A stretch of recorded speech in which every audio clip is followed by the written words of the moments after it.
we need to bundle up. The temperatures are dropping quite dramatically overnight tonight. Cold Arctic air has returned, and there doesn't seem to be, well, there's a little bit of reprieve in sight, but that doesn't last long, and then we get back into the cold by this time next week as well. Just the messenger. We're going to take a look actually at what happened this past weekend. Well, we have temperatures that are going to be cold.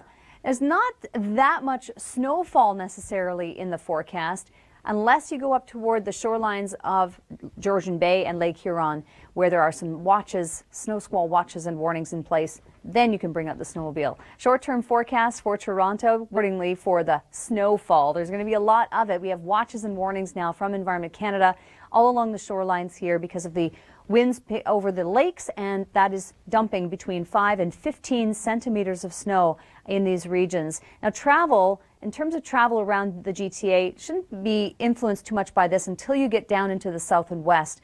Highway 402, parts of the 401 may be slippery at times with the snowfall crossing over. And then 7-day forecast in Toronto in terms of temperatures, well, we stay cold. Tomorrow is definitely a cold one. It moderates a little bit here, and wind chills in the minus, mid-teens. Not too bad for mid to late January. We get a little bit of a break this upcoming weekend.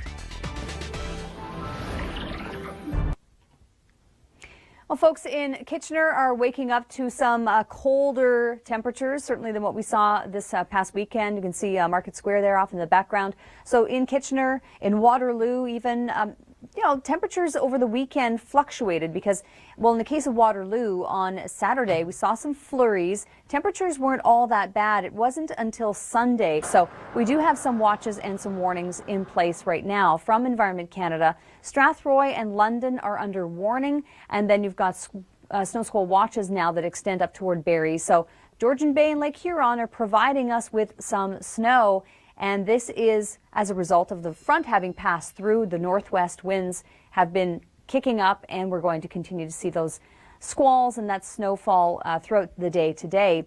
In terms of the short-term forecast for the GTA, and we're going to be seeing some snowfall. So if your travel plans do take you further to the north and west of the city, up into these regions, watch for between locally 5 and 15 centimeters of snow.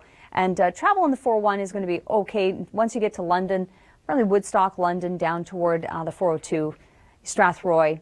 It could be a little bit of a problem. 7-day forecast in Toronto. Well, the temperatures stay cold, and then we get a little bit of a brief reprieve for the weekend. And then it dips back down once again, and we stay in that cold Arctic air, at least for this week leading into Friday. This weather. Here's what's trending on Twitter. We're going to start things off with hashtag Alberta. The first tweet we have says, what a weird winter here in Alberta, from having to shovel snow off the roof in November to 12 degrees Celsius this evening. I agree. It's been a little odd.